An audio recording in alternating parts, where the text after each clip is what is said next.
Hello students, class ninth. तो हम start करेंगे अपना second chapter that is tissues.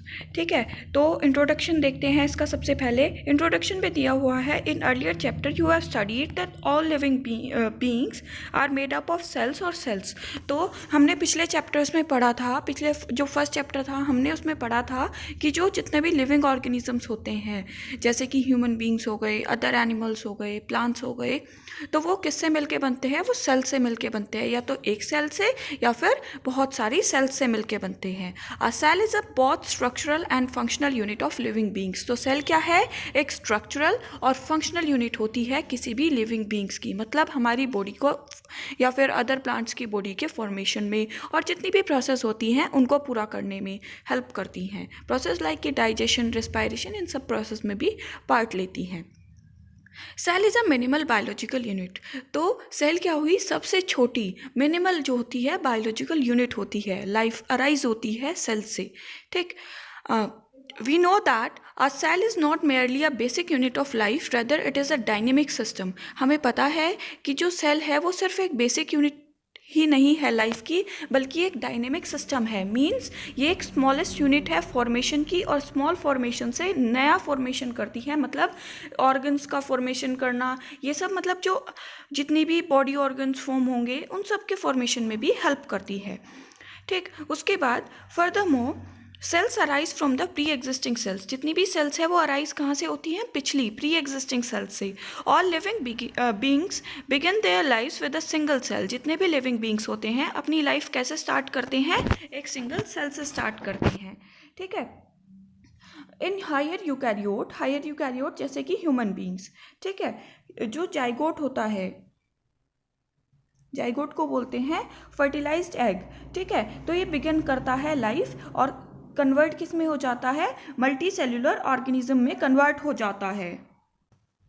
Then it undergoes successive divisions and give rise to many cell। मतलब एक single cell zygote क्या करेगा? मल्टी सेल्यूलर ऑर्गेनिजम्स में डिवाइड करेगा, डिवाइड करके बहुत सारी सेल्स का फॉर्मेशन करेगा।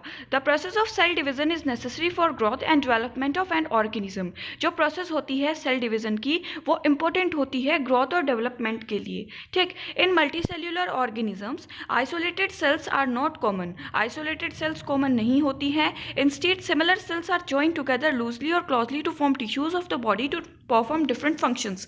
अब देखो, सेम टाइप की सेल्स जरूरी नहीं है कि एक ही टाइप की सेल जो है वो पूरी बॉडी के ऑर्गन्स का फॉर्मेशन करेंगी। तो कैसे फॉर्मेशन करती हैं? डिफरेंट सेल्स एक जगह अरेंज होकर डिफरेंट टिश्यूज़ का फॉर्मेशन करती हैं। ठीक, और जिसकी वजह से डिफरेंट ऑर्गन फॉर्म होते हैं और डिफरेंट ऑर्गन्स डिफरेंट फंक्शंस को परफॉर्म करते हैं। For example, plant bodies of higher plants such as peepal, banyan, neem and animals like cat, dog, frog, etc. are composed of different type of cells. These all cells arise from the single cell।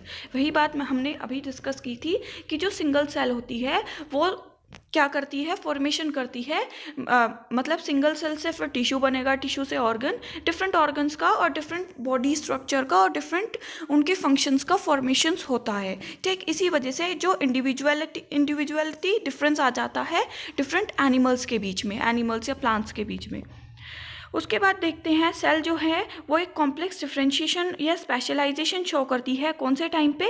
Embryonic development पे। मतलब जिस time पे zygote का formation हो रहा होता है उस टाइम पे क्या करती है? डिफरेंट स्पेशलाइजेशन शो करती है और खुद से क्या हो जाती है? मतलब अलग अलग पार्ट के फॉर्मेशन में, ऑर्गन्स के फॉर्मेशन में हेल्प करती है।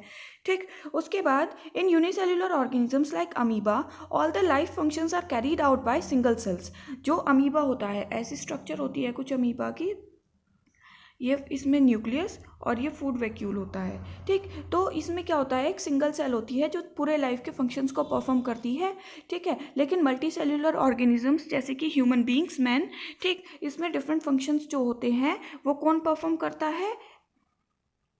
Different functions are perform by group of cells. Different group of cells perform करती है, इसलिए इसके काम को क्या बोलते हैं? Division of labour. मतलब जो हमारा न्यूट्रिशन की प्रोसेस है वो अलग जो है डाइजेस्टिव सिस्टम परफॉर्म करेगा।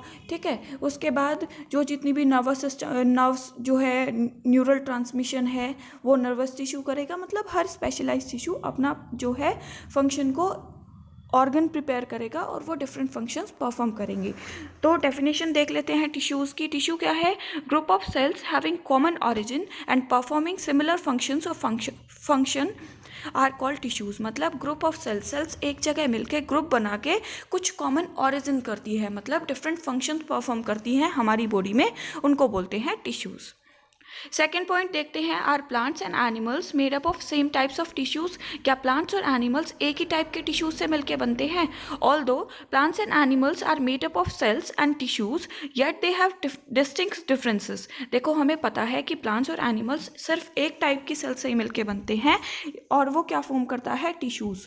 ठीक, लेकिन ये टिश्यूज क्या होते हैं या सेल्स क्या होती हैं? डिफरेंट फॉर्म्स में अरेंज होती हैं as according to the position की बॉडी कैसी होगी। जैसे प्लांट बॉडी है वो फिक्स रहती है, तो ये सब फंक्शंस को देखने को परफॉर्म करने के अकॉर्डेंस में क्या होते हैं? सेल्स और टिश्यूज अरेंज होते हैं। Plants are fixed in soil. देखो हमें पता है कि प्लांट्स क्या होते हैं? स्टेशनरी होते हैं, सॉइल में फिक्स्ड होते हैं और ये कोई भी लोकोमोटरी मूवमेंट शो नहीं करते, मतलब चलने फिरने वाला कोई मूवमेंट शो नहीं करते। They do not require energy and hence majority of their tissues are supportive. अब इनको इतनी एनर्जी तो चाहिए नहीं क्योंकि हम मूवमेंट करते हैं, वी ह्यूमन बींग्स, तो हमारी ज़्यादा एनर्जी कंज्यूम होती है। ज़्यादा एनर्जी कंज्यूम होगी तो हमारे पास कौन से ज़्यादा टिश्यूज़ हो गए? एनर्जी गिविंग या जितना भी जो हमारी बॉडी की फंक्शनिंग को इंक्रीज़ कर सके। लेकिन प्लांट्स क्या होते हैं? स्टेशनरी होते हैं। ठीक, तो उनमें टिश्यूज़ कैसे चाहिए? सपोर्टिव टिश्यूज़ चाहिए जो उनको स्ट्रेंथ प्रोवाइड करें, उन्हें खड़े होने में हेल्प करें, ये सब मतलब स्ट्रेट होने में हेल्प करें। ठीक, such tissues provide them with mechanical और स्ट्रक्चरल स्ट्रेंथ। तो क्या प्रोवाइड करते हैं इन्हें? मैकेनिकल या फिर structural strength. Major portion of these tissues is compose of dead cells. ज़्यादा से ज़्यादा पोर्शन क्या होता है प्लांट टिश्यूज़ का? वो डेड सेल्स होती हैं, मतलब सपोर्टिव फंक्शन प्रोवाइड करती हैं। ठीक, और उनमें कोई भी प्रोटोप्लाज्म मतलब लिविंग मैटर प्रेजेंट नहीं होता है। On the other hand animal show locomotion, they move in search of their food, shelter and mates. तो हमें पता है animals including we human beings, ठीक है, तो हम क्या करते हैं? हम लोकोमोशन शो करते हैं और हम लोकोमोशन कौन सी किस बेसिक रिक्वायरमेंट की वजह से करते हैं?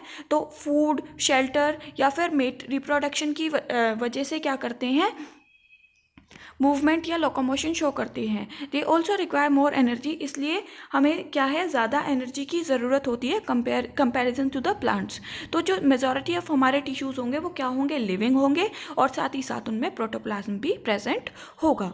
अब जो ग्रोथ पैटर्न होता है प्लांट्स और एनिमल्स का वो अलग होता है, डिफरेंट होता है। In plants the growth is limited to certain parts. जो प्लांट की ग्रोथ होती है वो कुछ पार्ट तक लिमिटेड होती है, जबकि एनिमल्स में ऐसा नहीं होता। कुछ टिश्यूज़ प्लांट के क्या होते हैं? वो पूरी लाइफ भी डिवाइड करते रहते हैं, लेकिन कुछ टिश्यूज़ क्या होते हैं? डेड होते हैं।